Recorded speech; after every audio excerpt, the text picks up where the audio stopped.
rápidamente este tema de que no quieren darles propina o gratificación a los señores o a los bienes. He escuchado también la parte contraria, es decir, que quienes podemos y tenemos la posibilidad de hacerlo, les demos más justamente para equilibrar esta situación. Yo invitaría pues al vasto público que ve esta mañanera a hacerlo en ese sentido. Yo tengo ya, desde que empecé a escuchar esa idea de no darles, pues yo hago el esfuerzo y les doy un poquito más de lo que al final de cuentas normalmente se da como obligatorio, ¿no? Entonces simplemente hacer un llamado a ser solidarios. Creo que parte del humanismo, la fraternidad es justamente eso, ¿no? Ser solidarios con nuestros semejantes, quizás menos afortunados que nosotros. Señor presidente, quería yo abordar el tema económico. Mire, el debate que hay sobre el tipo de cambio creo que es muy interesante. No hace mucho yo escuchaba que el dólar barato estaba afectando a ciertos sectores de la economía, sobre todo a quienes se dedican a la exportación. Y le echaban la culpa a usted, en particular por esa política tan exitosa de lograr la revaloración de nuestra moneda de manera muy impresionante. Llegamos a estar un 25% arriba, ¿no? Respecto al nivel en el que usted recibió el tipo de cambio el 1 de diciembre del 2018. Ahora, el tema es que habría que preguntarse qué es lo que quieren, ¿no? Si lo quieren caro, si lo quieren barato, o si realmente es responsabilidad de usted, o si es el mercado o es el Banco de México lo que está influyendo. Y en este aspecto, bueno, lo escuché ayer con mucha atención, hablar de que usted será el primer presidente en la historia de este país en dejar justamente esta hazaña económica, ¿no? De haber revalorado nuestra moneda, dejarlo con un nivel de ganancia que evidentemente pues, en este momento no podemos saber cuál será el nivel final. Y esto me mueve a preguntarle ¿qué otros indicadores usted considera claves del legado económico que le va a dejar a su sucesora? En particular, creo que hemos visto con mucha atención la reducción de la pobreza, hemos visto también la disminución del desempleo como grandes temas, y creo que la economía es justamente la mayor fortaleza, más allá de la obra social que su gobierno ha emprendido. Y es muy interesante porque a nivel también de lo que está ocurriendo, por ejemplo, en mi estado. Yo le quería comentar ayer, aprovechando que estaba aquí el almirante secretario, que pues el puerto de Guaymas ya está muy avanzado, prácticamente está listo. La novedad es que se va a hacer un primer embarque de vehículos ensamblados en la planta Ford de Hermosillo a través del puerto, justamente para mandarlos al mercado de Asia. Y bueno, de esto no se habla, ahorita se habla pues, de puras noticias negativas. Me dio gusto ver, por ejemplo, bueno, yo se lo planteé a la doctora Sheinbaum, que ella está dispuesta a continuar, por ejemplo, con el Plan Sonora, incluso ampliarlo, incidir también en esto que tiene que ver con Sonora. Y las obras de infraestructura que ha estado haciendo su gobierno en mi estado en particular, pues ya están dando mucho de qué hablar. Hace poco estuve aquí platicando estos temas con usted y le hablaba que ya Sonora es punta de lanza en muchos aspectos, en exportaciones, en captación de inversión extranjera directa, en generación de empleo. Somos el primer lugar, por ejemplo, en la región norte. Entonces, la economía creo que da mucho de qué hablar al respecto del análisis de lo que ha sido su administración. Entonces, quería yo preguntarle específicamente esto de los indicadores clave que usted le dejaría a su sucesora. Pues hay avances muy importantes en cuanto al peso. Se les olvida que no se veía un fortalecimiento de nuestra moneda como el actual desde hace más de 50 años. Se les olvida de que desde 1970, sexenio tras sexenio, habían devaluaciones.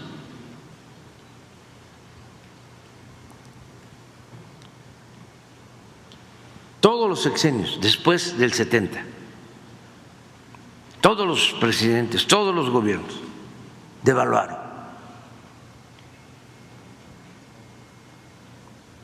Y es hasta ahora que no hay devaluación. Pero eso no lo toman en cuenta. Y también se les olvida, con relación a esto, de que hay nerviosismo en los mercados, se les olvida que si hemos tenido éxito en el manejo de la economía, como dicen los tecnócratas, la variable principal de ese éxito, ojalá lo internalicen, ha sido no permitir la corrupción.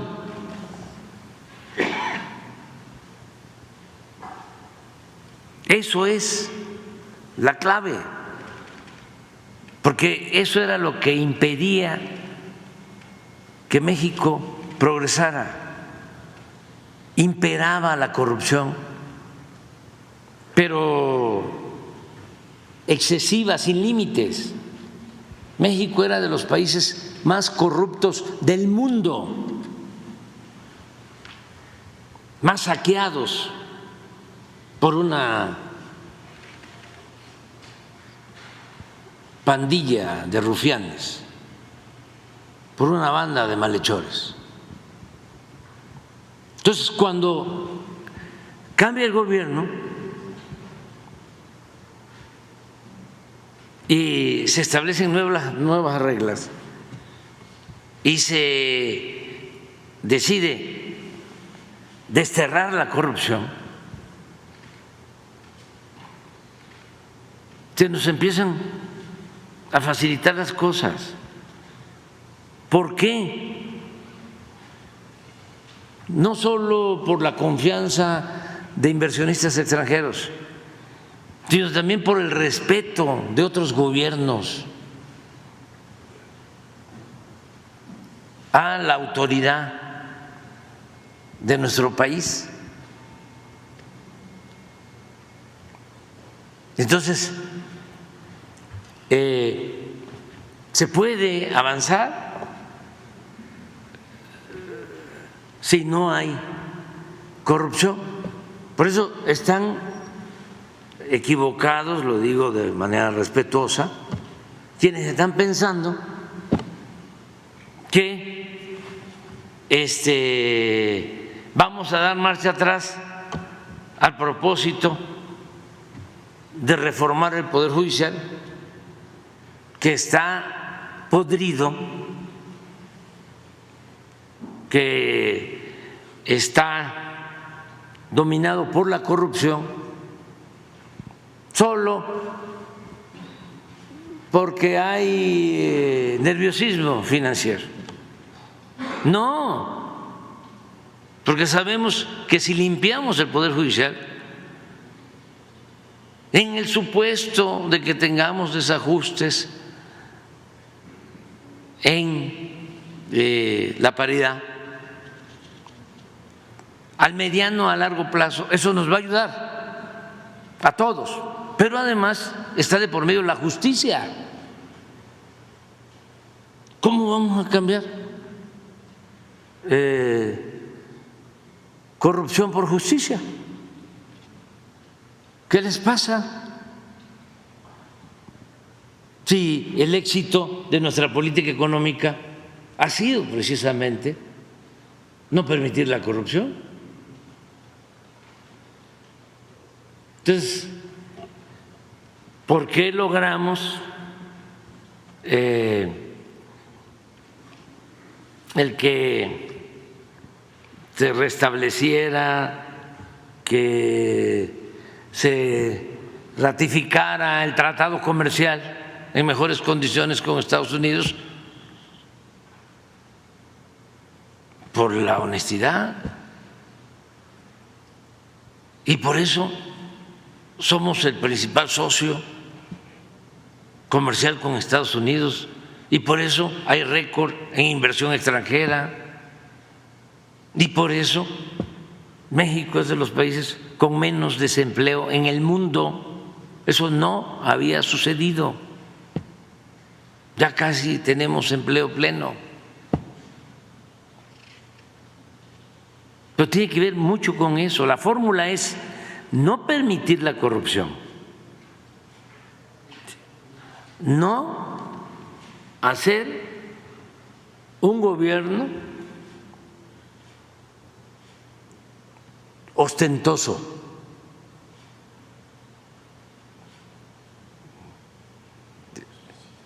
o al revés, gobernar con austeridad. ¿Sí? Es honestidad y austeridad. Y con eso se dispone de muchísimo dinero para atender las necesidades del pueblo y reactivar la economía. Esa es la fórmula. Por eso lo del Poder Judicial, ¿cómo vamos a quedarnos con los brazos cruzados si estamos viendo ayer? No lo preparamos, sino espontáneo. A ver, como cada 15 días, en la sección de cero impunidad, ¿qué se dio a conocer? Lo que había pasado en 15 días. Dos cosas. Una, un juez le da un amparo a Caro Quintero para no ser extraditado.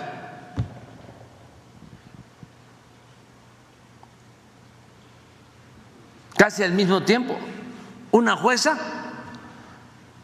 le da la libertad a Duarte, exgobernador de Chihuahua.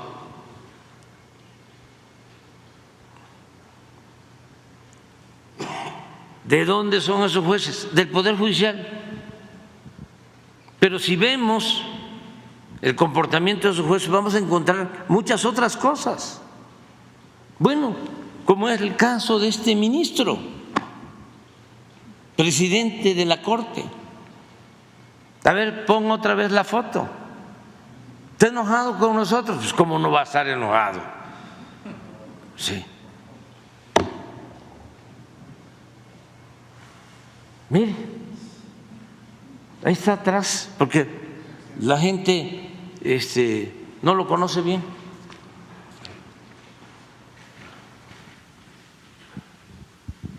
Pero este señor es García Luna. ¿Cuál es su nombre? Genaro. Ese era el jefe de seguridad, era el secretario de Seguridad Pública con Calderón. Y está detenido en Nueva York, acusado de proteger a narcotraficantes. 6 años. Pero no era cualquier secretario de Seguridad Pública, era el brazo derecho. Un expresidente de Francia,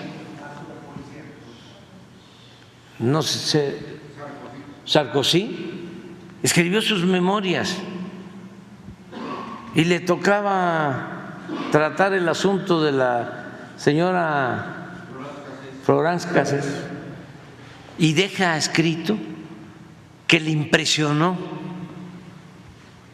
a él y a su esposa el poder de García Luna. Llega a decir y a insinuar que tenía más poder que Calderón. ¿Y quién propone a ese señor que está en contra de la reforma judicial? Calderón. Pero es entendible que ellos no estén de acuerdo. Pero nos va a ayudar mucho la reforma al Poder Judicial. Que los jueces, los magistrados, los ministros los elige el pueblo. Eso es todo. ¿Por qué le tienen miedo al pueblo? ¿Por qué le tienen miedo a la democracia? Porque si los nombra la cúpula del poder político o del poder económico, ¿a quién le sirven los jueces, los magistrados, los ministros? A la minoría. ¿Qué les va a importar el pueblo?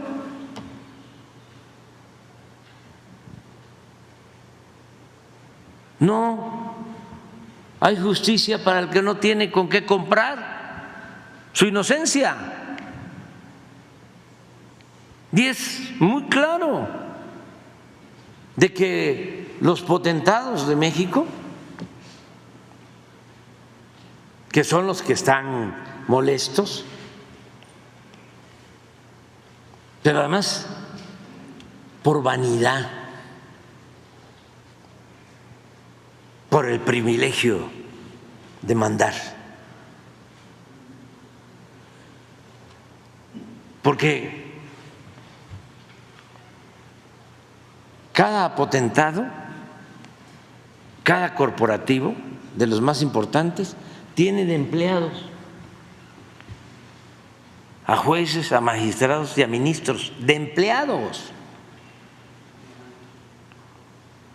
Y yo no hablo al tanteo, ¿eh?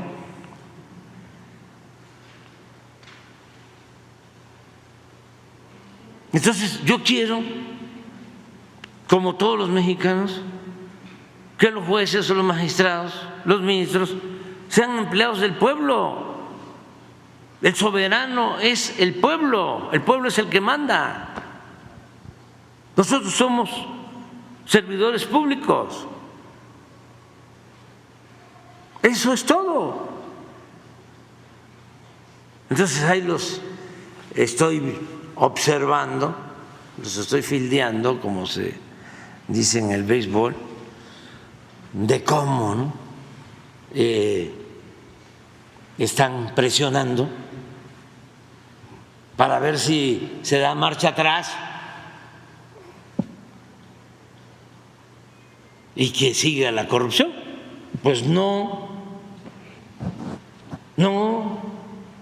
porque no vamos a ser cómplices. Y lo mismo, no hay que hacer tanta campaña con los legisladores, ni con los que están, ni con los nuevos. Ellos tienen que asumir su responsabilidad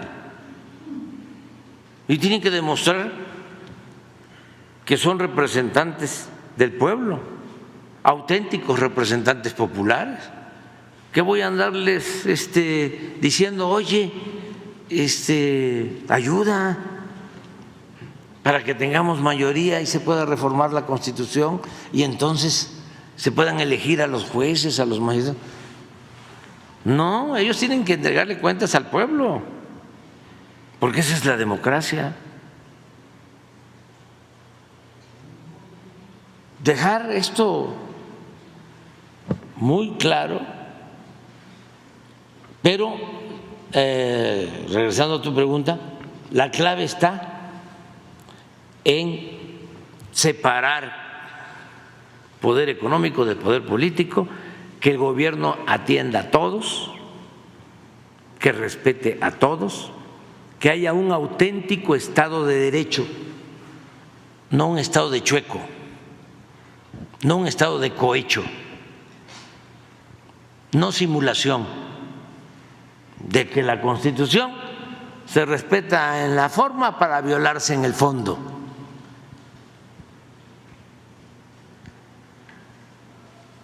Entonces, eso es lo más importante, es que se establezca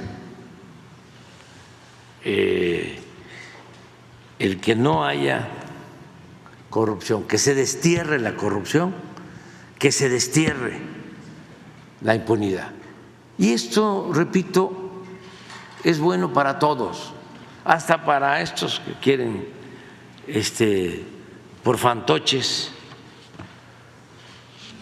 seguir teniendo ahí de empleados a miembros del Poder Judicial. Claro, una de las fortalezas del sistema norteamericano, una de las fortalezas económicas es precisamente su sistema de administración de justicia, ¿no? Y es interesante esta discusión también, señor presidente, porque ya ve que aquí, pues, perdón por la expresión, pero admiran todo lo gringo, ¿no? Lo estadounidense, pues, como decimos en Sonora, lo gringo, ¿no? Pero en Estados Unidos eligen a los fiscales de distrito, a los jueces, entonces creo que hay cosas interesantes que podemos imitarles a nuestros vecinos. Esta es una de ellas, por supuesto que sí. Señor presidente, acaba de pasar el proceso electoral hace 10 días y es un tema interesante lo que le quiero plantear. Mire, se derrumbaron muchos mitos al respecto de lo que era la realidad electoral. Un mito era que la clase media, incluso la clase media alta, no votaba por la izquierda o por su movimiento, y se demostró en los hechos que sí, que de hecho una proporción mayor de la clase media, de la clase pudiente, votó por la candidata Claudia Sheinbaum por encima de la candidata Xochitl Gálvez, lo cual no deja de ser una lección interesante. También se derrumbó el mito de la invencibilidad de algunos, como Manlio Fabio Beltrones, ¿no?, que se presentó en Sonora pidiendo el voto de los ciudadanos y al final de cuentas los ciudadanos lo rechazaron. Quedó, gracias a la estructura que todavía conserva pues su partido, el PRI, en el segundo lugar, quedó como electo como senador de primera minoría. Quedó fuera la señora Lili Téllez, aunque parece que tiene otra vida porque parece que va a entrar como plurinominal al Senado de la República.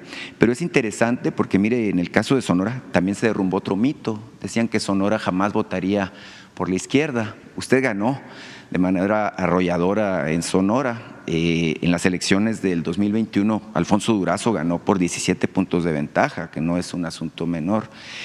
En estas elecciones, de nueva cuenta, Sonora votó todo a favor de lo que es el proyecto de la 4T. Ganó la fórmula del Senado, ganaron las 7 diputaciones federales que estaban en disputa en Sonora y prácticamente hubo una avalancha de votos a favor de esta fuerza de la naturaleza que parece ser la doctora Claudia Sheinbaum, ¿no?, con estos 35.800.000 votos que obtuvo. Hay un detalle interesante de la elección en Sonora que le quiero yo exponer, señor presidente, que es en Rayón, que es un municipio de la serranía, está muy cerquita de Ures, usted conoce bien esa región. Ganó un candidato no registrado, un candidato ciudadano, que hizo campaña diciéndoles a los ciudadanos de Rayón que votaran por él, anotándolo en el espacio en blanco, donde dice, si usted quiere votar por otra persona, vote por él. En este caso es un joven que se llama Heriberto Grijalva. Ahora, ganó, pero el comité electoral del municipio de Rayón no le quiere dar la constancia de mayoría. ¿Por qué? Porque argumentan que no está registrado de manera formal a través de un partido político, porque sin embargo él registró en tiempo y forma pues lo que es la planilla, notificó al Instituto Estatal Electoral de Sonora. Y entonces aquí hay una discusión muy interesante al respecto de qué es lo más importante dentro de un proceso electoral. Es decir, si lo que debe privar es la partidocracia, es decir, la estructura de los partidos políticos, o la voluntad del pueblo. Yo entiendo que la tesis básica de la democracia, esto pues es justamente que es el pueblo el que manda, precisamente parte de esa lógica, ¿no?, de que la voluntad popular es la que se debe de imponer. En el caso de Rayón fueron 713 los ciudadanos que votaron por esta persona.